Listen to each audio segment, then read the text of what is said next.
కూటమి ప్రభుత్వం వచ్చిన తర్వాత రోడ్లు గానీ, లేపోతే ఈ వాళ్ళకి పెద్దవాళ్ళకి ఇస్తున్న పెన్షన్లు గానీ, ఇవన్నీ టైం టు టైం జరుగుతున్నాయి అంటారా? మీ అభిప్రాయం ఏంటి? నెంబర్ 1 ఉందండి. నెంబర్ 1 ఉంది. అదేంటి సార్, జగన్మోహన్ రెడ్డి గారు అసలు ఏమీ లేదు, విధ్వంసం చేస్తున్నారు, మొత్తం అరాచకంగా ఉందంటున్నారు. ఆయన చెప్పుకుంటాడు కానీ ఈ జనాల్లో ఏదో మళ్ళీ విధ్వంసం ఏదో విప్లవం లేపటానికే కానీ అస్సలు ఇప్పుడు నెంబర్ 1 ఉంది ఇప్పుడు ప్రభుత్వం. ఇక మళ్ళీ 10 ఏళ్లకు కూడా వీళ్ళే వస్తారు, అసలు సమస్య లేదు. రేపు మాపో జనాల్లోకి వస్తున్నాను, నేను రైతుల పక్షాన్ని పోరాడతాను, అసలు రైతులకు అన్యాయం జరుగుతుంది అంటున్నాడు జగన్. ఆడి బొంద ఇప్పుడు నెంబర్ 1 ఉన్నారు ప్రజలందరూ కూడా, ఇప్పుడే క్షేమంగా ఉన్నారు. అసలు మద్యపానం ఉంది, తాగేది ఏందో ఆ వయసు కడే తాగాల. రోడ్ల మీద దిగి రోడ్డు మీద తాగేవాడిని పోలీసులు వచ్చి కొడతాం. ఏది మమ్మల్ని తీసుకెళ్లారు ఇక్కడి నుంచే, బంగారం వాళ్ళే.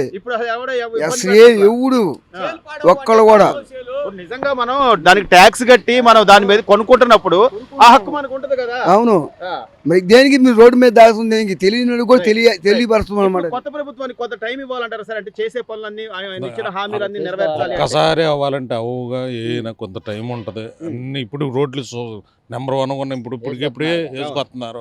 అసలు అంతకు ముందర గుంటల్లో పడి ఎన్ని యాక్సిడెంట్లు, పడకుండా గోతులు పూడ్చారు. ఇప్పుడు పడతలా బోళ్ళంత మంది పడేవాళ్ళు, ఇప్పుడు పడకుండా మడుతులు పడకుండా రోడ్డు మీద గోతులు పూడ్చారు. తర్వాత నిదానంగా రోడ్లు ఎత్తారు. అందుకని చెప్పేది ఈ పల్లెటూళ్ళకి నిధులు ఇస్తున్నారు ప్రధానంగా. గ్రామానికి సచివాలయ గ్రామంలో ఉన్న కార్యాలయాలకి నిధులు ఇస్తున్నారు, రోడ్లు వేసుకుంటున్నారు, లేకపోతే సైడ్ కాలువలని, వీధి దీపాలని. ఇప్పుడు జరుగుతున్నాయి సార్, బాగా జరుగుతున్నాయి, ఎక్కడికక్కడ స్పీడ్ గానే జరుగుతున్నాయి. అసలు మన డంప్ యార్డ్ కూడా ఇప్పుడు మొత్తం శుభ్రం చేస్తున్నారు, అంతా ఇది చేస్తున్నారు. అంతకు ముందర పట్టించుకునే నాదులు లేడు. అసలు ఒక రోడ్డు చాలా మార్పు ఉంది. అసలు విజయవాడ వెళ్ళాలంటే 2 గంటలు పట్టేది, ఇప్పుడు 45 నిమిషాల్లో వెళ్ళిపోతున్నారు. ఎందుకంటే రోడ్లు ఉండబట్టే. అసలు రోడ్లు అసలు ఎన్ని యాక్సిడెంట్లు అండి.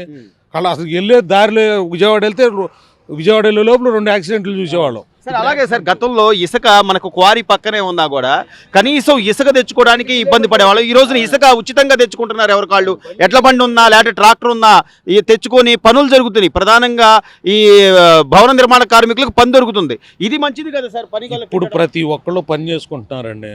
అప్పట్లో వారంలో 2 రోజులు పని ఉంటే ఇప్పుడు వారం రోజులు 7 రోజులు పని ఉంటుంది. ఏదో పని తప్పకుండా ఉంటుంది, పని చేసుకునే మార్పు అయితే ఉందంటారు కంపల్సరీ. మీ అభిప్రాయం ఏంటి, ఎలా ఉంది పరిపాలన? ఇప్పుడు చంద్రబాబు గారు అలాగే జగన్మోహన్ రెడ్డి కన్నా బాగానే ఉందండి. మరి ఆయన అసలు నా పరిపాలన అద్భుతం, మీకు తెలిసి ఒక మంచి పని చేశారని చెప్పండి జగన్మోహన్ రెడ్డి. ఒక్కటే ఏదన్నా ఒక్కటి చెప్పండి మీరు. ప్రజలు చెప్పాలి. అదే అసలు ఏదన్నా ఒక్కటి చెప్పండి, ఒక్కటి చెప్పండి. అదేంటన్నా మరి సన్మానం చేయండి, నాకు సాయల్వాలు కప్పండి అంటున్నాడు. చేశారుగా 11 సీట్లతో చేశారు కండి. మా ఊరికి 2000కి ఇసుకొచ్చింది, ఇప్పుడు 2000కి వచ్చింది. ఆయన ఉన్నప్పుడు 5,500. నేను భవన కార్మికుడిని, 8 నెలలు ఖాళీగా ఉండే అప్పుడు.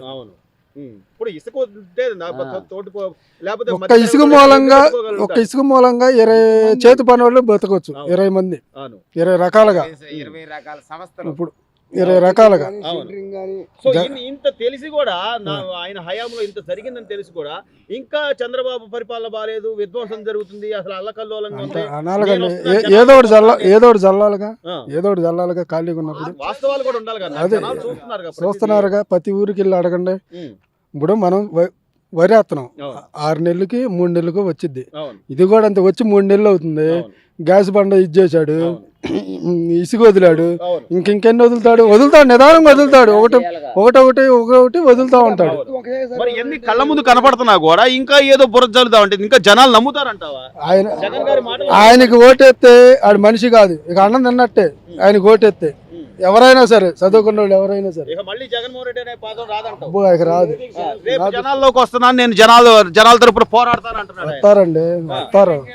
వస్తారు జనం ఏముంది, వస్తారు.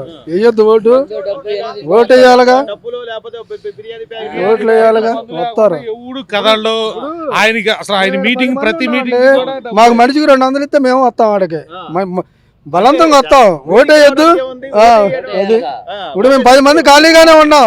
ఏమో వ్యక్తం చేశాడు, నాకు 151 వచ్చినాయి కదా, 50 పోయినా నాకు 100 రావా అని ధీమా వ్యక్తం చేశాడు. లాస్ట్ జనం ఏం చేశారు, 2 ఒకట్లు ఇచ్చారు. అది 2 ఒకట్లు ఇచ్చారు. మధ్యలో 5 తీసేసి అటు ఒకటి ఇచ్చారు. మొత్తం మీద అయితే జనాలే పిచ్చోళ్ళు కదా. జనం ఎందుకు పిచ్చోళ్ళు అవుతారండి? ఎవరు పిచ్చోళ్ళు? అవును. ఊరు పెట్టి ఆగారు చేద్దాం టైం వచ్చినప్పుడు చూపిద్దాం దాని వ్యవహారం మీరు అన్నట్టుగా బయటికి మాట్లాడుకునే అది ఏడికి లేదు మళ్ళీ చెప్తే రౌడీయిజం కూడా వాళ్ళ పార్టీ కార్యకర్తలు కానీ వాళ్ళ రౌడీయిజం కూడా వాళ్ళ ఎంత దారుణంగా ఉందంటే వాళ్ళు ఎవరిని కొట్టినా అడిగేవాళ్ళు లేడు అన్నట్టుగా వాళ్ళ పరిపాలన అట్లా జరిగింది. అక్కడికెళ్ళి కేసు పెడితే కేసు కూడా పెట్టించుకోవాలా. పిల్లల్ని కొడితే వెళ్ళి కేసు పెడతానికి వెళ్తే కేసు కూడా పెట్టించుకోవాలా. అసలు అవన్నీ చాలా ఆయనకి తెలియకుండానే ఆయన వెనకమాల ఎన్ని పోట్లు పడిపోయినట్టు పడిపోయినాయి. మరి ఆయన నిద్రపోతున్నాడు, మరి ఎన్ని చూస్తున్నాడు, అసలు ఏం జరుగుతుంది అనేది తెలుస్తుంది. నిద్రపోతున్నాడు. ఒక దాడి జరిగితే ఖండించాడా? ఇక్కడ మన చెరుకుపల్లిలో అమర్నాథ్ గౌడ్ అనే పిల్లోడి మీద పెట్రోల్ పోసి తగలబెట్టేస్తే ఖండించాడా? ఇప్పుడు కనీసం దాని మీద ఏమన్నా మాట్లాడారు? అసలు అసెంబ్లీ హాల్లోకి వెళ్ళింది మీరు దేనికి? బూతులు తిట్టుకుంటానికా, బూతులు నేర్పడానికా జనాలు? ఇప్పుడు అసెంబ్లీ హాల్కి వెళ్తున్నాము మంచి చెడు చెప్పుకుంటానికేగా. పవన్ కళ్యాణ్ అనేది ఎవరిని వదలకుండా ఉన్నారండి?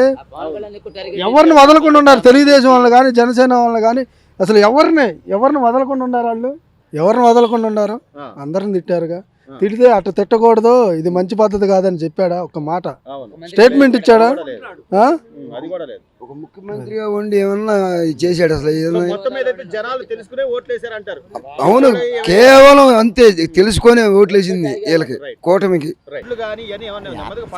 చేతనారులే బాగా చేతనారులే పర్లా అంటే ఇప్పుడు నిదానంగా చేస్తారు. ఇప్పుడే మొదలా మరి ఏం చేయట్లేదు అంటే నేను వచ్చిన తర్వాత అంతా విధ్వంసమే జరుగుతుంది, ఏమి లేదు పరిపాలన అని చెప్పి జగన్ గారు చెప్తున్నాడుగా. ఏదో చేతనాడు నిదానంగా చేస్తాడు. జనాలు చూస్తారు కదా, కళ్ళతో చూస్తారు కదా. ఇప్పుడు గతంలో 250 ఆయన పెంచుకుంటూ వచ్చాడు. ఈయన ఒకేసారి 1000 రూపాయలు పెంచి పెన్షన్లు ఇస్తున్నాడు. అన్నా క్యాంటీన్లో 5 రూపాయలు ఆయన తీసేశాడు. మళ్ళీ ఈయన వచ్చాక మళ్ళీ పెట్టాడు. పేదవాళ్ళకు ఓ ముద్ద కడుపుకు అన్నం దొరుకుతుంది. ఇది మంచిదంటారా లేదా ఆయన చేసింది మంచిదంటారా? మంచిదే, చేతనాడు, మంచి పనులు చేతనాడులే. చేయలేదని ఎట్టంటాం, చేసేయండి మనం చేతనాడు. ఇంకా అంటే ఇంకేమన్నా అంటే రోడ్లు కూడా ఈ రోజున గ్రామాలకు నిధులు ఇస్తున్నారు, పల్లె గ్రామాలకి. గతంలో వైఎస్ఆర్ ఉన్నప్పుడు ఏమైనా వచ్చినాయి నిధులు లాంటివి ఏమైనా వచ్చినాయి గ్రామాలు? ఇప్పుడు కొన్ని ఉన్నాయి, కొన్ని వచ్చినాయి. ఇప్పుడు పర్లేదు చేతనాడు అంటే ఇంకా ఆగాలి, నిదానంగా చేస్తాడు. ప్రభుత్వం పర్లేదంట. పర్లేదులే.